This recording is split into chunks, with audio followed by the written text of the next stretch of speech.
Allez, viens avec moi, je vais te montrer qu'un geek introverti peut bien faire un semi-marathon. Déjà, on commence par la peser, 85 kilos, donc faut les porter. On commence par un petit déjeuner aussi, 2 œufs, 2 tranches de pain et des vitamines. Puis on arrive sur les lieux, bien en forme.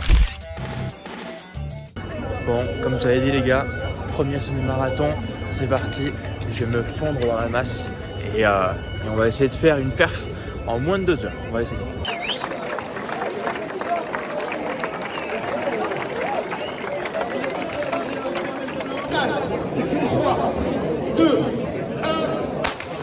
Allez, c'est parti.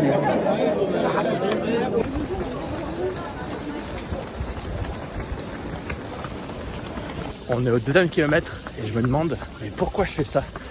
Alors, c'est très simple, c'est parce que en fait je m'étais fixé un objectif en 2024, je les avais pas atteints et ma sanction du fait que je les ai pas atteints, c'est de faire un semi-marathon.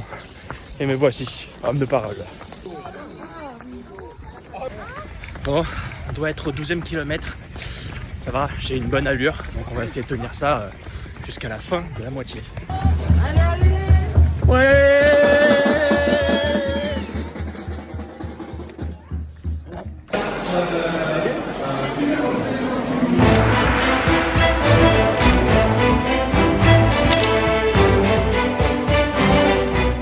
Les gars, du coup là, c'est 4 heures après le marathon. C'était dur, c'était long, c'était chiant, mais comme je l'ai dit dans la vidéo, je suis un homme de parole et donc j'ai respecté ma parole. Donc voilà, j'espère que j'aurai pas à refaire ces conneries parce que là je suis complètement rabat. Je suis claqué vraiment. Là j'ai une douleur au mollet, je marche comme un canard concrètement. Après, pour parler de la course un petit peu, franchement, je m'attendais pas. Dans le sens où, là, alors je l'ai terminé déjà en 1h55, le semi-marathon. Donc 21 km et quelques, 21 km 7 en 1h55, ce qui me fait une moyenne à 5,21. Voilà. Donc c'est très bien. Pour un premier semi-marathon, je suis plutôt fier de moi, et c'est le plus important. Si je devais me comparer au classement, moi je cherchais pas du tout un classement. Le classement, alors le classement en tout, je suis 1100 et quelques sur 2600, et le classement homme senior, je suis 358e sur 419. Donc on pourrait penser que c'est pourri, mais non, parce que lors de mes entraînements, par exemple, j'ai déjà fait un 15 km il y a 2 semaines pour m'entraîner et pour m'habituer un petit peu à la distance. Le 15 km, je l'ai fait avec une allure de 5, ouais, 5,50. Et là, je l'ai fait en 5,21, 5,21 au kilomètre. Donc, je suis plutôt très fier de moi. Donc ça, c'est une très bonne chose. Après, heureusement qu'il y avait l'engouement et qu'il y avait les gens, parce que sinon, je pense j'aurais pas arrêté, mais j'aurais fait plus de pauses que nécessaire. Là, si tu veux, il y avait des ravitaux. Il y en avait trois ravitaux, un au 6e, un au 12e, un au 18e kilomètre. Et puis voilà. Puis après, ça a glissé tout seul. Donc c'est parfait. Mais voilà. Et les seules pauses que j'avais faites, c'est en fait il y a 2 grosses pentes. Il y en avait une à Lourdes, pour ceux qui connaissent, parce que moi j'ai fait le semi de Lourdes, Tarbes. Il y en avait une à Lourdes et il y en avait une à Tarbes. Et la pente, c'est comme ça quoi. Hein. Faut pas t'y frotter quoi.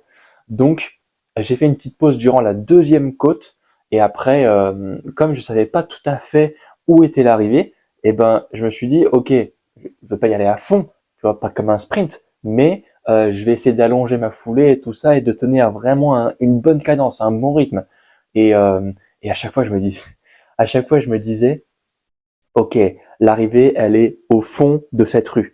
Au fond de cette rue, j'arrive, il y a rien, ça continue. Ok, ça doit être au fond de cette rue. Non, et à chaque fois, j'espérais. Donc ça rallongeait mon temps d'effort parce que déjà que c'était à une intensité plutôt élevée, ça rallongeait encore l'effort, encore l'effort. Franchement, j'en avais marre. Et dire que c'est que la moitié d'un marathon. J'ai fait que un semi-marathon. Mais voilà, en tant qu'homme, mon, mon cœur me dit que j'ai envie de faire un marathon, j'ai envie de faire un trail, un Ironman, un ultra trail, sauf que là, à l'heure actuelle des choses, là j'ai pas envie. Concrètement, concrètement, les 21 kilomètres, ils m'ont complètement déchiré. Pourtant, je suis pas allé si vite que ça, mais voilà, j'ai essayé de me donner à fond à ma manière. Donc c'est plutôt une très bonne chose. Après voilà, heureusement qu'il y avait les gens. J'ai essayé de filmer quelques petites vidéos et tout ça. Donc franchement, c'était très cool. Là, à l'heure actuelle, si je devais le refaire, j'en voudrais pas du tout. Je le referais pas. Par contre, peut-être que dans 6 mois, un an ou quoi, j'aurais peut-être un objectif en plus.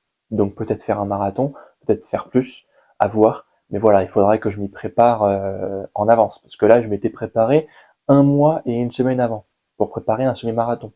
Pas dingue, mauvaise idée. Donc voilà, sachant que j'ai croisé des collègues, par exemple, une collègue de STAPS qui était avec moi, qui visait moins de 2 heures comme moi, sauf que elle s'entraînait depuis mai. Là, on est en novembre. Elle s'entraînait depuis mai. Et elle a fait 2,02. Moi, j'ai fait enfin, les 21 kilomètres en 1,55. Donc, non, je suis vraiment très très content. Je le refais pas, je pense. Mais voilà, c'est important quand même le cardio. Et après, qu'est-ce qui m'a aidé? J'étais un peu dans une sensation de flow, tu vois. Le flow, c'est quoi? C'est en gros, c'est un état de conscience optimal où tu as soit le temps qui accélère, enfin, t'as une modulation du perception du temps. Euh, Par exemple, je suis sûr que toi, ça t'est déjà arrivé où tu fais la vaisselle, t'es en train de dessiner, tu fais une action sportive ou quoi, et genre, c'est comme si tu étais dans la salle du temps, soit ça accélère très très vite et tout se joue parfaitement, comme tu l'avais entendu, ou tout se joue très très lentement et tu peux contrôler chaque geste. Ça s'appelle le flow ou la zone dans Kuroko Basket. Mais voilà, c'est la même chose. Donc voilà, très très content de ce semi-marathon. Et là concrètement, qu'est-ce que je vais faire? Demain, j'ai prévu de regarder, demain ou cet après-midi, je vais voir, regarder Gladiators 2. J'ai vu Arcane aussi là, parce que vraiment, là je vais prendre une bonne semaine de récup. Je te le dis, une bonne semaine de récup. Demain, j'avais prévu de faire une séance haut du corps, séance push, et finalement, non. Je pense que je vais prendre une bonne semaine de récup. Ça fait longtemps que j'ai pas pris une bonne semaine. Je te préviens, je vais pas perdre du muscle, hein, loin de là. Et je vais juste perdre la capacité à m'entraîner. Donc voilà. Après, il va falloir que je me réhabitue, mais ça, après, je sais faire un programme. Je suis coach sportif, préparateur physique. Donc voilà, ça, il n'y a aucun problème. Mais je pense que là, mon corps, il est arrivé à un stade où mes hanches, mes genoux, mes chevilles, toutes mes articulations, elles ont besoin vraiment d'un repos conséquent. Donc la semaine prochaine, je vais essayer de travailler sur ça. Et en tout cas, bah, si tu veux suivre la suite de mon aventure de geek introverti, parce que oui, tu vois, là, après avoir filmé ces vidéos, je vais faire quoi? Je joue à Black Ops 6, tu vois. Je joue à Black Ops 6. Parce que je kiffe ça, je kiffe jouer. Alors, faut pas que ça prenne trop de place dans ta vie, les jeux. Faut pas que ça prenne trop de place dans ta vie. Pareil que les mangas, faut pas que ça prenne trop de place dans ta vie. C'est une distraction comme une autre. Mais par contre, si tu les places à des moments opportuns, à des moments qui sont choisis, c'est calculé, tout ça, là, ok, tu peux jouer. Mais c'est toujours l'effort et après le réconfort. Allez, je vais te laisser là, mon samouraï, du coup. Je te souhaite une bonne après-midi et je te dis à la prochaine. Ciao.